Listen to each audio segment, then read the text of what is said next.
Hello दोस्तों, नमस्ते। कैसे हो आप लोग? उम्मीद करता हूँ अच्छे होंगे और आपकी तैयारी बहुत अच्छी तरीके से चल रही होगी।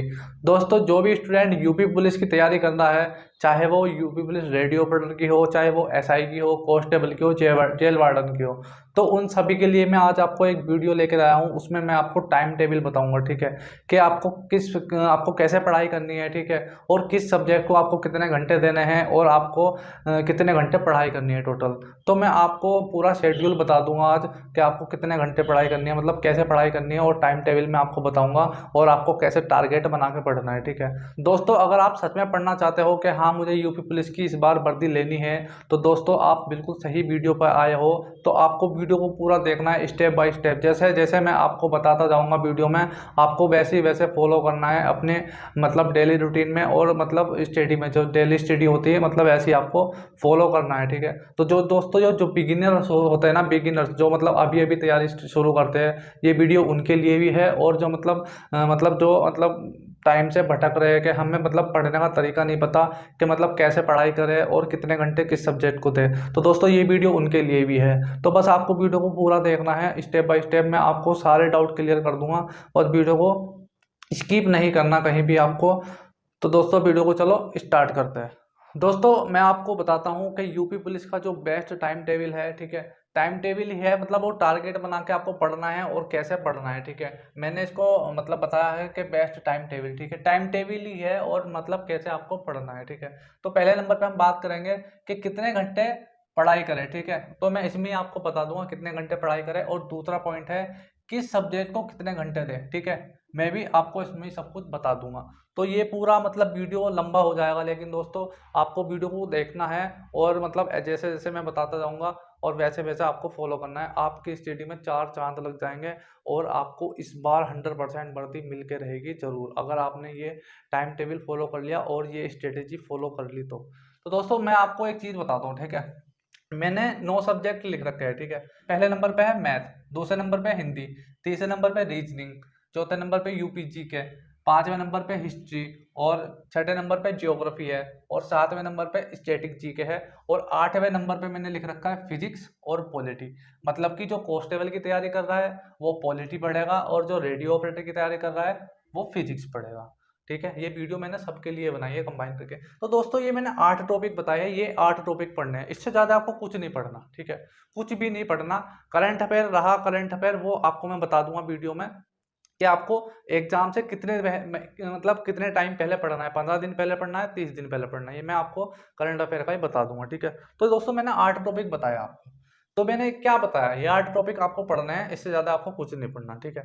तो दोस्तों मैंने आपको ये चीज़ बताई है। पहले नंबर पे मैंने लिखा है एलसीएम, मतलब टॉपिक के नाम लिखे हैं पहले नंबर पे, ठीक है। टॉपिक के मतलब मैं आपको ये कहना चाहता हूँ, ठीक है। दोस्तों आपको एक डायरी ले लेनी है, ठीक है, आपको एक डायरी ले लेनी है, या आपको एक मतलब छोटी सी नोटबुक ले लेनी है, कुछ भी ले सकते हो आप। तो आपको क्या करना है, मैंने आपको एक पेज पे, ठीक है, आपका जो एक पेज होता है, ठीक है, जो एक पेज होता है उस पेज पे आपको सबसे पहले पेज पे आपको मैथ लिखनी है, दूसरे पेज पे हिंदी लिखनी है, मतलब ऐसे ही सारे सब्जेक्ट आपको हर पेज पे लिखना है। एक पेपर उसका होना चाहिए हर सब्जेक्ट का, ठीक है।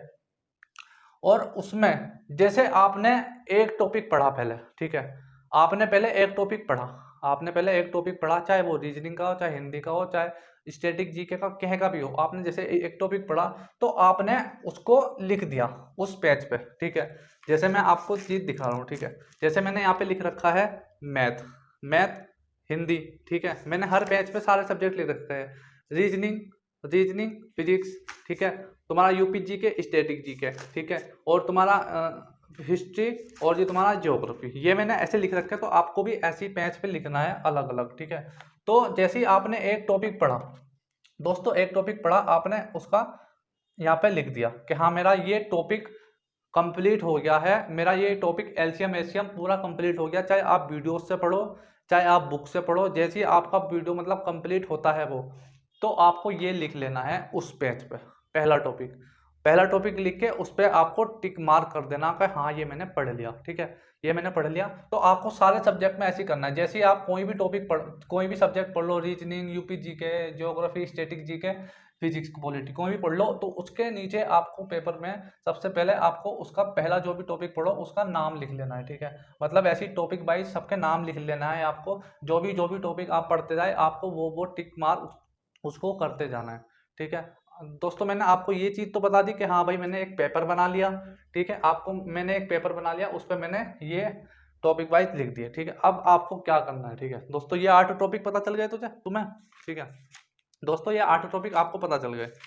अब आपको क्या करना है, आपको देखो, आपको जो भी सब्जेक्ट, आप चाहे 8 बजे उठते हो, चाहे सुबह को 4 बजे उठते हो, चाहे 10 बजे उठते हो, इससे हमें कोई लेना नहीं, सबकी अलग अलग टाइमिंग होती है उठने की, तो उससे हमें कोई, सुबह को जैसे आप उठोगे तो आपको क्या ना, आपको टॉपिक लिखने हैं, ठीक है। मतलब सब्जेक्ट लिखने हैं और टॉपिक लिखने हैं। जैसे मैंने देखो देखो मैंने तारीख लिख रखी है ऊपर, ठीक है। मैंने ऊपर डेट लिख रखी है, डेट लिख रखी है, उस पर मैंने पहले नंबर पे लिख रखा मैथ, दूसरे नंबर पे हिंदी, तीसरे नंबर पे फिजिक्स, चौथे नंबर पे रीजनिंग, पांचवें नंबर पे स्टैटिक जीके। तो मैंने अपना पूरे दिन का टाइम टेबल शेड्यूल बना लिया कि मुझे आज ये टॉपिक ये सब्जेक्ट पढ़ने हैं, ठीक है। उसमें मुझे कौन कौन से टॉपिक पढ़ने हैं, ठीक है। ये पढ़ने हैं, औसत पढ़ना है, ठीक है। मतलब ये व्याकरण में, मापन, ये मतलब फिजिक्स में, और मतलब स्टैटिक जीके में देश की जो राजधानी होती है, मतलब ये मैंने एक्चुअल में ये लिख लिए मुझे कि पूरे दिन में मैंने शेड्यूल बना लिया, ठीक है। अब बोलोगे मैंने 5 सब्जेक्ट करे, ठीक है। 5 सब्जेक्ट भाई, 5 सब्जेक्ट मैंने लिखे, ठीक है। क्योंकि स्टार्टिंग में भाई मैं आपको बताता हूँ, लिखने को तो मैं पूरा पढ़ लेता, क्योंकि थोड़ा सा अपना वीडियोस बनाने का भी काम होता है, ठीक है। 1-1.5 घंटा उसमें चला जाता है, तो मैं 2 दिन में अपना कंप्लीट कर लेता हूँ। कोई कोई अगर मैं चाहूँ तो मैं इसे पूरे दिन में अपना कंप्लीट कर लूँगा, क्योंकि 8 सब्जेक्ट पढ़ने होते हैं हमें, 8 घंटे, और हमें 10 घंटे पढ़ाई करनी पड़ती है, ठीक है। 10 घंटे पढ़ाई करनी पड़ती है, और अपने हमें क्वेश्चंस भी लगाने होते हैं, ठीक है। तो दोस्तों आपको 8 सब्जेक्ट, चाहे आप 1 दिन में ख़त्म करो, चाहे आप 2 दिन में ख़त्म करो, ठीक है। आपको 2 दिन के अंदर अंदर सारे टॉपिक ख़त्म करने हैं। तो आपने 5 सब्जेक्ट का मतलब शेड्यूल बनाया, मुझे ये पढ़ना है, ये पढ़ना है, ये पढ़ना है। तो जैसे ही आपने 5 टॉपिक पढ़ लिए, ठीक है, 5 सब्जेक्ट पढ़ लिए, तो आपको उस पर टिक मार्क कर देना है, ठीक है। आपको आपको यहाँ पे भी लिख लेना है, ठीक है। आपको पेज पे भी लिख लेना है, और जो आपने यहाँ पे, ठीक है, आपने यहाँ पे जो अपना दिन का पूरा शेड्यूल बनाया था कि हाँ मुझे ये अपना, उस पर आपको टिक मार देना, ठीक है। आपको टिक मार देना, ये आपको करना है, ठीक है। फिर अगले दिन आपको जो आपके टॉपिक बचे, आपने 5 पढ़ लिए पहले दिन, आपके 3 बचे, तो 3 आपके अपने लिख लेना, ठीक, लिख लेना।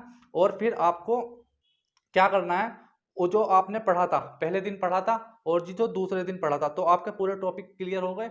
फिर आपको जो टाइम बचा आपका, तो इन सबका आपको 8 सब्जेक्ट का उसी दिन, दूसरे दिन आपको रिवीजन करना है इसका, ठीक है। रिवीजन करना है ताकि आप भूल ना जाओ, ठीक है। तो आपको ऐसी पूरी डेट लिख लेनी है, और आपको क्या क्या पढ़ना है ये चीज़, सब चीज़ लिख लेनी है। जैसे मैंने यहाँ पे लिख रखा है, कौन सी तारीख को मैंने क्या पढ़ा, सब चीज़ लिख रखी है, ठीक है दोस्तों। ये सब ऐसे नहीं लिख रखी है, ये मैंने पढ़े है, और सब मतलब मैंने रिवीजन करा है, पढ़ाई की है, सब कुछ मैंने लिख रखा है, ये ऐसी नहीं लिख रखा, ठीक है।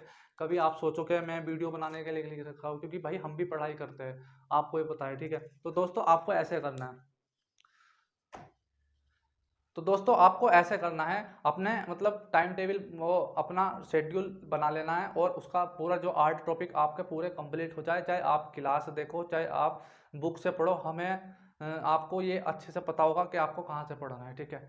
आप बुक से पढ़ो या क्लास से पढ़ो, तो जैसे ही आपके 8 सब्जेक्ट कंप्लीट होते हैं, तो आपको टिक मार्क कर देना, हाँ मैंने ये पूरे पढ़े। तो आपको बहुत अच्छा सा फील होगा कि आपको ये चीज़ नहीं करनी कि हाँ मैंने मतलब वो बना लिया कि उस नंबर पे मैंने मैथ लिखी, दूसरे नंबर पे हिंदी लिखी, कि मुझे दूसरे नंबर पे वही पढ़नी है, हिंदी पढ़नी है, और तीसरे नंबर पे मुझे स्टैटिक जीके पढ़नी है। नहीं, जब भी आपका मन करे, जो भी सब्जेक्ट जैसे मन करे कि हाँ मुझे स्टैटिक जीके पढ़नी है, स्टैटिक जीके पढ़ने का मन कर रहा है, तो स्टैटिक जीके पढ़ो, ना कि आप नंबर वाइज से पढ़ो। नहीं, आपको बस 5 सब्जेक्ट पढ़ने हैं, पूरे दिन में आपको ये खत्म करने हैं, चाहे कैसे भी करो, ठीक है। उसके बीच में आपको चाहे कोई काम पड़ रहा हो बीच में, चाहे आपको किसी से बात करनी हो, आप कर सकते हो, कोई टेंशन नहीं है। लेकिन आपको जो 5 सब्जेक्ट 8 सब्जेक्ट है, वो आपको 2 दिन के अंदर अंदर खत्म करना है, 8 सब्जेक्ट और उनका रिवीजन पूरे 2 दिन के अंदर अंदर वो खत्म करना है, ठीक है। फिर आपको तीसरे दिन भी यही चीज़ करनी है, तीसरे नंबर पे तीसरे दिन में आपको अगला टॉपिक पढ़ना है, पूरे 8 सब्जेक्ट के अगला टॉपिक पढ़ना है। फिर चौथे दिन में आपको जो बचे सब्जेक्ट वही पढ़ना है, ठीक है। और फिर आपको संडे के दिन क्या करना है, जो भी आपने 6 दिन में पढ़ा है, ठीक है, 6 दिन में आपके 3 टॉपिक कंप्लीट हो जाएंगे, ठीक है। 6 दिन में आपके हर सब्जेक्ट के 3-3 टॉपिक कंप्लीट हो जाएंगे और आपको उन सबका रिवीजन करना है, ठीक है। 6 दिन में आपके 6 दिन में, ठीक है, 6 दिन में आपके सभी सभी जो 6 टॉपिक 6 टॉपिक 6 टॉपिक कंप्लीट हो जाएंगे और आपको संडे में, ठीक है, संडे में उनका रिवीजन करना है, ठीक है, संडे में उनका रिवीजन करना है। तो और दोस्तों आपको ऐसे पढ़ाई करनी है। दोस्तों अब आप बोलोगे कि कितने घंटे पढ़ाई करें, ठीक है, कितने घंटे पढ़ाई करें। मैंने जो आपको बताया है कि भाई आपको ये मायने नहीं रखता मैंने कितने घंटे पढ़ाई करी। कोई बोलता है कि मैंने 10 घंटे पढ़ाई करी, लेकिन तुमने पढ़ा क्या? नहीं, हमें ये मायने नहीं रखता, लेकिन हमें ये मायने रखता है कि हमने क्या पढ़ाई करी, कितने टॉपिक पढ़ाई करी। तो बस ये मायने रखता है, चाहे आप 5 घंटे पढ़ो, चाहे आप 15 घंटे पढ़ो, लेकिन ये मायने रखता है कि हमने उन घंटों में कितनी क्वालिटी मतलब पढ़ी हमने, ठीक है। ये चीज़ मायने रखता है। तो चाहे आप बीच में कुछ भी काम कर सकते हो, ठीक है। टाइम टेबल मैं क्यों नहीं बता रहा कि टाइम टेबल ये बनाओ कि 8 बजे ये पढ़ना है, 10 बजे ये पढ़ना है। भाई बीच में अगर आपका कुछ काम पड़ गया है, ठीक है, अगर आपका वो निकल गया आपका टाइम, आप सोचोगे यार मेरा टाइम तो यार निकल गया, मैं अब कल से पढ़ाई करूंगा, तो ऐसे ही आप कल कल कर करके आप टालते जाओगे। लेकिन टारगेट में क्या होता है, टारगेट में आपको वो चीज, अब आप जब पूरा टारगेट पूरा कर लोगे ना, तो आप शाम को जब टिक लगाओ कि हाँ मैंने ये पढ़ लिया, ये पढ़ लिया, तो आपको बहुत अच्छा फील होएगा, ठीक है। और आपके बीच में जो काम है वो भी कंप्लीट हो जाएंगे, ठीक है। तो दोस्तों मैं जो आपको बता रहा, आपको टाइम टेबल बना के नहीं पढ़ना चाहिए, आपको टारगेट बना के पढ़ना चाहिए, क्योंकि टारगेट से हमें क्वालिटी भी मिलेगी कि हमने ये चीज़ पढ़ी है, ठीक है। और टाइम टेबल में आपका अगर जो टाइम टेबल छूट गया ना, तो आपको, और भाई जो मैं आपको एक चीज़ बता रहा हूँ, जो टाइम टेबल होता है वो कभी फॉलो नहीं होता, ठीक है, कभी फॉलो नहीं होता। मैंने भी टाइम टेबल बनाया है, वो भी मुझसे फॉलो नहीं होता था, ठीक है। कभी 2 घंटे रह जाते थे, कभी 3 घंटे रह जाते थे, कभी 1 घंटा रह जाता था। लेकिन टारगेट में क्या ना, हमारे दिमाग में ये चीज़ फिट रहता है कि हमें ये सब्जेक्ट पढ़ना है, आज तो पढ़ना है। चाहे उसे आप 4 घंटे में ख़त्म कर लो, चाहे उसे आप 10 घंटे में ख़त्म कर लो, चाहे आप 6 घंटे में ख़त्म कर लो, वो आपके ऊपर डिपेंड है, ठीक है। जितना जल्दी ख़त्म कर लो उतना जल्दी रहेगा, ठीक है। लेकिन रिवीजन आपको संडे में करते रहना है, हर सब्जेक्ट का संडे में रिवीजन कर। और आपको ऐसे टॉपिक वाइज, जैसे आपने ये सब्जेक्ट पढ़ा, उस पर टिक कर दिया, उस पर टिक कर दिया, उस पर टिक कर दिया, रीजनिंग के ऐसे करके उस पर टिक कर दिया, उस पर टिक कर दिया, उस पर टिक कर दिया। तो ऐसे आप अगर टिक करते चले जाओगे तो आपको बहुत अच्छा फील होगा। और आप, ये चीज मैं बता रहा हूँ भैया, मैथ में तुम्हारे 18 टॉपिक होता है, ठीक है, 18 टॉपिक होता है। हिंदी में तुम्हारे 25 टॉपिक होते हैं, ठीक है। और इसमें रीजनिंग में तुम्हारे जो कितने टॉपिक होते हैं, तुम्हारे 35 टॉपिक होते हैं, ठीक है। यूपी जीके तुम्हारा कितने टॉपिक होते हैं, 12 टॉपिक होते हैं, ठीक है, 12 टॉपिक होते हैं। हिस्ट्री में तुम्हारे 15 टॉपिक होते हैं, ठीक है। और तुम्हारा जियोग्राफी में तुम्हारे 15 टॉपिक होते हैं, 15 टॉपिक। स्टैटिक जीके में तुम्हारे 40 टॉपिक हो गए, ठीक है, 40 टॉपिक मान के चलो। और तुम्हारा फिजिक्स या पॉलिटी में तुम्हारे 20 टॉपिक या तुम्हारे 15 टॉपिक मान लो। तो भाई ये तुम्हारा, मैं जो एवरेज बता रहा हूँ, ये तुम्हारा 50 दिन के अंदर हो जाएगा। तुम्हारी क्लास भी पूरी कंप्लीट हो जाएगी, तुम्हारा कोर्स भी पूरा कंप्लीट हो जाएगा, और तुम साथों साथ रिवीजन भी कर लोगे, ठीक है। 50 दिन का तुम्हारा कंप्लीट हो गया, 50 दिन पूरे हो गए तुम्हारे, ठीक है। 50 दिन में तुमने पूरा कंप्लीट कर लिया, ठीक है, कंप्लीट कर लिया। और बाद में जो बचा, क्योंकि जो बाद में बचा, फिर आपको 20 दिन तक, ठीक है, 20 दिन तक आपको फिर उनका रिवीजन करना है दोबारा से, ठीक है। सारे सब्जेक्ट का रिवीजन करना है दोबारा से, ठीक है, दोबारा से करना है। या आप याद से कर सकते हो कि एक दिन, 5 दिन में तुमने ये पढ़ लिया, फिर ये पढ़ लिया, ये पढ़ लिया, 5-5 दिन करके या 4-4 दिन करके जितने भी टॉपिक पढ़ सकते हो उतने टॉपिक पढ़ लेना, ठीक है। या सारे सब्जेक्ट को साथ लेके पढ़ सकते हो, सारे सब्जेक्ट को साथ लेके पढ़ सकते हो। लेकिन आपको स्टार्टिंग में जब शुरू करनी है, तो आपको भाई सारे सब्जेक्ट एक साथ लेके चलने पड़ेंगे। ना कि आपको पहले मैथ पढ़नी पड़ेगी, आपने पूरे 3 महीने तक मैथ पढ़ी, नहीं, आपको ऐसे नहीं करना। सारे सब्जेक्ट आपको साथ में ही लेके चलने पड़ेंगे, तब आपको लगेगा कि हाँ मैंने बिल्कुल अच्छी तरीके से पढ़ाई करी, मेरे सारे सब्जेक्ट कंप्लीट हो गए। तब मुझे अच्छा फील होगा कि हाँ मैं एग्ज़ाम देने लायक बन गया हूँ और मेरा 100% सिलेक्शन हो जाएगा। तो दोस्तों ये चीज़ आपको फॉलो करनी है। तो दोस्तों ये बहुत अच्छी स्ट्रेटेजी है, मैं भी फॉलो करता हूँ, जब से मैं तैयारी कर रहा हूँ मैं फॉलो करता हूँ, ठीक है। और आपको भी ये फॉलो करनी है, जैसे जैसे मैंने आपको बताया, ऐसे ऐसे आप अगर फॉलो करोगे ना, बाय गॉड मैं आपको बता रहा हूँ 100% आपका सिलेक्शन हो जाएगा, 101%, ठीक है। जैसे आपको, अगर आपने ये चीज़ सोच ली ना कि भाई मुझे इस बार वर्दी लेनी है, चाहे कुछ भी हो जाए, ठीक है। क्यों? क्योंकि सबको पता है कि भाई 5 साल में वैकेंसी आ रही है, अब फिर पता नहीं कब आएगी। अगर इस बार नहीं तो फिर कभी नहीं, पूरी ज़िंदगी बर्बाद हो जाएगी अगर इस साल में हमें वर्दी नहीं मिली तो। दोस्तों जैसी स्ट्रेटेजी से मैंने बताया, आपको ऐसे ही आपको पढ़ना है, ठीक है। और आपको ये एक डायरी ले लेनी है, आपको एक नोट्स ले लेना है, या चाहे कुछ भी, मतलब आपको बस ये टारगेट बना के पढ़ना है, जैसे मैंने आपको बताया, जैसे मैं पढ़ता हूँ, ठीक है, जैसे मैं पढ़ता हूँ मैंने सब कुछ बताया, ठीक है, सारा चीज़ मैंने आपको बता दिया है कि जैसे मैं पढ़ता हूँ, जैसे सब कुछ मैंने आपको बता दिया कौन सी तारीख, आपको तारीख भी डालनी है, तो आपका 50 दिन में कंप्लीट हो जाएगा। और आपका भाई 20 दिन तक रिवीजन करना है, आपको 20 दिन तक रिवीजन करना है। फिर पूरा कंप्लीट करने के बाद फिर बाद में जो बचा भाई फिर आपको मॉक टेस्ट लगाने हैं, ठीक है, मॉक टेस्ट लगाने हैं, मॉक टेस्ट लगाने हैं, रिवीजन करना है, मॉक टेस्ट लगाने हैं, रिवीजन करना है, मॉक टेस्ट लगाना है, रिवीजन करना है। बस आपको यही चीज़ करना है, आपको और कुछ एक्स्ट्रा नहीं पढ़ना है। दोस्तों बात रही करंट अफेयर की, करंट अफेयर आपको 15 दिन पहले पढ़ लेने हैं, ठीक है, एग्जाम से 15 दिन पहले पढ़ लेनी है। और आपको एक स्पीडी की बुक आती है, ठीक है, स्पीडी की बुक आती है, वो आपको 15 दिन पहले पढ़ लेनी है, ठीक है। तो आपको जो मैंने स्ट्रेटेजी बताई है, आपको ऐसे पढ़ना है, ऐसे टाइम टेबल, आपको ऐसे टारगेट बना के पढ़ना है। दोस्तों अगर जितना भी कुछ मैंने बताया, अगर आपको ये स्ट्रेटेजी अच्छी लगी, ये टारगेट बना के पढ़ना अच्छा लगा है जैसे मैंने आपको बताया, तो नीचे कमेंट करके जरूर बताना। तो दोस्तों फिर मिलते हैं नेक्स्ट वीडियो में।